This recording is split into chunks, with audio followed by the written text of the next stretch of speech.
Full disclosure, the voice you are listening to now is artificially generated, brought to you by satisphonic.com. See the link in the description for more details. What has simultaneously got worse and more expensive?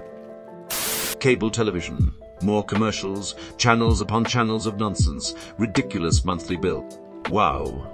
Google says the average cable bill is currently $217.42 per month. That is disgusting. Mine is $300 every month, but that includes high-speed internet, Wi-Fi, Diva, and lots of channels. Hell, in the summer, I'm outside mostly and don't even watch TV. Edited. Wow, this blew up overnight. I guess I'm still paying for cable because I always have, and it's expected.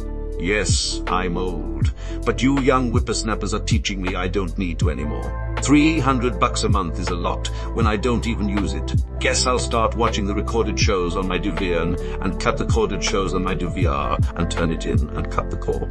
Could you potentially change to just Wi-Fi for a good discount? Or do you actually get some value from having the cable to go? I think we pay $80 for just internet, but we do have a couple of streaming services, which bring our monthly TV cost to probably $110, $120. Not sure who they use, but if it's anything like my parents, Wi-Fi cable is like $160, $180, whereas Wi-Fi by itself is like $200. This shit should be illegal. Yeah, I really don't understand why anyone bothers with cable anymore. Sports, especially football. It's damn near impossible to watch football without cable or without paying crazy amounts for multiple streaming services that allow watching football. It's also impossible to watch baseball if you live in market without cable satellite. If you live in the state of Iowa, you are blacked out from watching 6 teams on Mulb TV. Insurances. Last job I had didn't offer insurance, even though I was working 60 hours a week, and the cheapest plan I could find in my area was $300 a month with an $8,000 deductible. And the one time I actually tried to use it, I got a letter from the doctor saying, sorry, your insurance refused to cover these blood tests. A letter from my insurance provider saying they needed more information before they would cover anything despite having been covered for 6 months without them. Telling me that they also didn't specify what the information they needed was. A bill from the doctor for over $500, and a bill from my insurance provider for services provided. Thought about leaving them a complaint with the Better Business Bureau, but their page on the BB website had a big red warning at the top that said this company is known for filing lawsuits against people who leave false negative feedback or something to that effect. My story isn't false, but I do not have the time and certainly not the money to fight them on it if they sued me.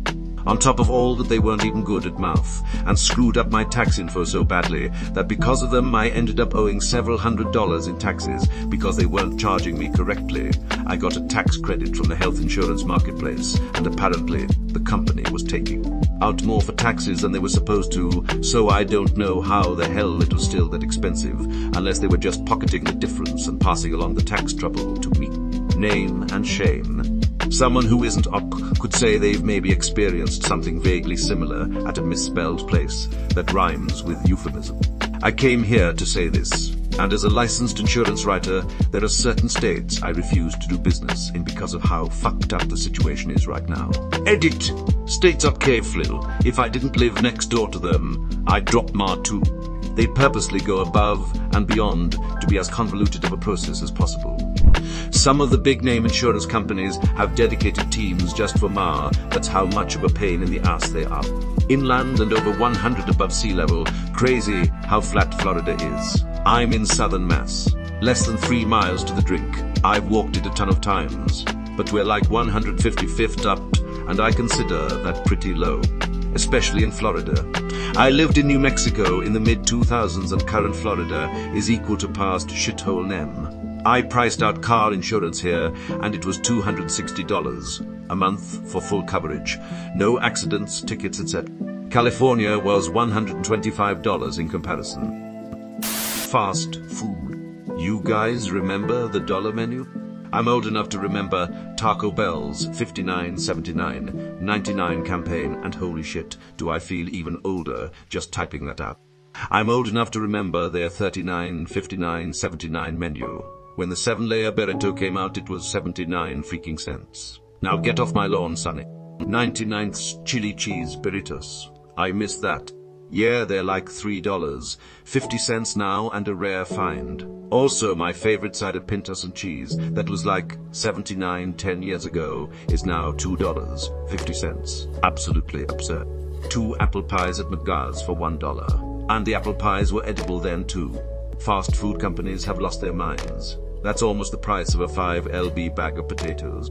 I just bought homeowners in Florida and was warned that we might be down to only one major insurer soon.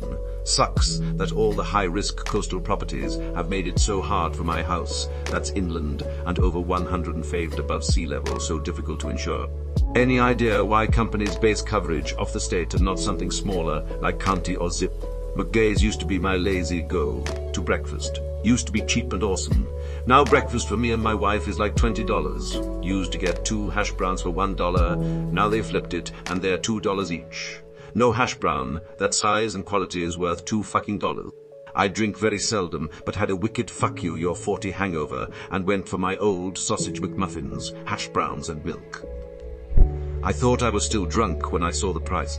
Seriously. I love Taco Bell, but holy Christ, it's like $2 for a soft taco, and they charge like $3 or $4 for a Mountain Dew. I'm 33. When I was in high school, we used to fish quarters out from under the seat for a couple of stoner burritos. Now it's the most expensive chain in town. Not even fast anymore. I remember when McDonald's cooked the hamburgers in anticipation of orders. You would order your food and pay, and the cashier would turn around and put your items in a bag right then and there. You could be out in 60 seconds.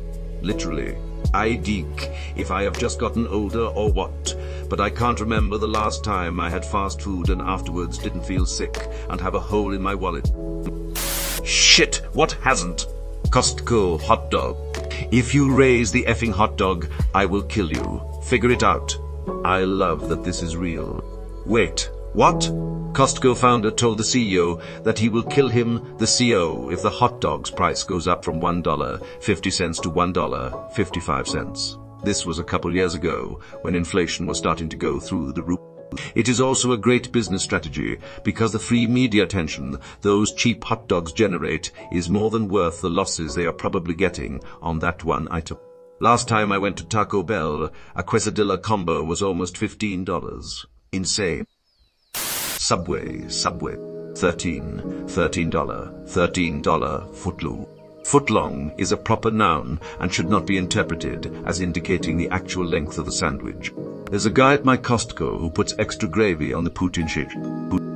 Netflix. Streaming in general. Netflix, the most because they were first. But it used to be you had 1, maybe 2 services and could watch damn near anything, anytime. Now there's like 50 services and nearly everything they have is exclusive, and when you want to watch a certain movie or show you have to first Google to find out what service it's on and see if you even have access. I got so irritated not finding the movies I want to watch, so now I just go on Amazon and buy the Blu-ray for $10 and watch it anytime I want for one price. American candy bars. They're downright tiny now and cost 2-3 times as much as they did 10 years ago. Also, you can tell the manufacturers are using inferior ingrediency.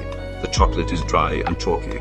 Most notable in Butterfingers ever since they changed hands to Ferrero, less than 2% cocoa instead of chocolate for a healthier formula.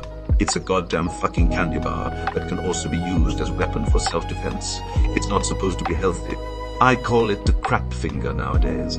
In some cases, they probably can't technically say it is even chocolate anymore. Same with ice cream. It's frozen dairy dessert now. Check your freezers if you don't believe me. Life. It's a little too close to home, dog. I see myself in this comment and I don't like it. Appliances, washers, dryers, refrigerators. But hey, if it doesn't break, how can they sell you a new one? I had 30-year-old hand-me-downs when I started out, gave them away, and to my knowledge, they are still being used. New stuff is 30 times more expensive and fails in 5 years. Planned obsolescence by companies is definitely a thing. That said, there's another component people tend to not know just how much has affected our manufacturing. There's a ton of EPA regulations as well that contribute to More sensors, required energy limits, meaning things are built more breakable, less industrial powerhouse, can't get heating coils hot enough, can't use as much water, etc. For example, one reason trucks have become so massive is the bigger the vehicle, the more horsepower and consumption it is allowed. So the hauling power could all fit in a smaller frame, but the design decisions are actually regulatory based. Eat it. We didn't expect that many responses. Great conversations, but everything. Popular tourist locations, food, healthcare, gyms, parking. Getting to the city for a night out. Drinking water, public sports fields courts, driving ranges all got turned into McMansions, and now the only place you can hot a golf ball around here is Top Golf for $1 billion an hour. Roads, air travel. Roads, air travel. Where are kids even supposed to hang out now? Malls and arcades are dead. The skating rinks are gone. No wonder they do stupid shit in groups now. I gotta stop Reddit, since it seems the only thing people disagree about and are passionate about are gyms. I don't particularly care for the fancy gyms. I don't particularly care for the fancy gyms with 3 floors and weird shit to use that no one uses, and a smoothie cafe that charges $21 for a scoop of protein and yogurt blended in a Vitamix. While I don't have anything against social media gym accounts, I follow a lot of them. Having multiple people setting up to record their sets at all times gets a little old. Give me that old school dungeon load. Planned obsolescence by companies is definitely a thing. That said, there's another component people tend to not know just how much has affected our manufacturing. There's a ton of EPA regulations as well that contribute to more sensors, required energy limits, meaning things are built more breakable, less industrial powerhouse, can't get heating coils hot enough, can't use as much water, etc. For example, one reason trucks have become so massive is the bigger the vehicle, the more horsepower and consumption it is allowed. So the hauling power could all fit in a smaller frame, but the design decisions are actually regulatory based. Edited. We didn't expect that many responses. Great conversations. Hot Pockets. They used to be pretty good, even cooked in a microwave. Now they're made with worse quality bread, barely have half as much meat, don't cook well, and they cost about 50% more. All this in just 5-ish years. I miss the buck one. Now it's all pizza flavors or pretending they're not pizza flavors but still are. Rent. The price keeps climbing. The wages are stagnated and the houses keep getting shittier. A better question would be, what hasn't gotten simultaneously worse and more expensive? Because that shows that's a harder question to answer. Teach in general, TB. Anything that keeps us distracted from asking these types of questions. College education, healthcare, bull riders, chicken wings, Airbnbs. I love how ride shares and Airbnbs were made to replace a poor quality existing service and somehow became worse and just bigger cash grabs over time. All the garbage with Airbnbs just makes hotels more appealing despite them not making many improvements. Tipping for anything. Girl wanted a 20% tip to hand me a pre-made pizza at Pizza Hut. The food you get at restaurants nowadays. Low quality, small portions, but the prices are insane. I went to Burger King at 2 a.m. last night, my husband, after a late night out, and we got 2 chicken sandwiches and 2 cheeseburgers. It was $29.82. So I'd say fast food, along with many others here. Flying. Sorry, the overhead bins are full, so we'll need to check your bag and lose it. Also, the flight is delayed and possibly cancelled, but don't ask me any questions. Can I interest you in a voucher that is only valid for the next 12 minutes? Vegetables. They used to be relatively inexpensive but would last 3 days or more. Now, if you buy them, they look like crap and have to be consumed almost immediately, as they wilt or rot quickly.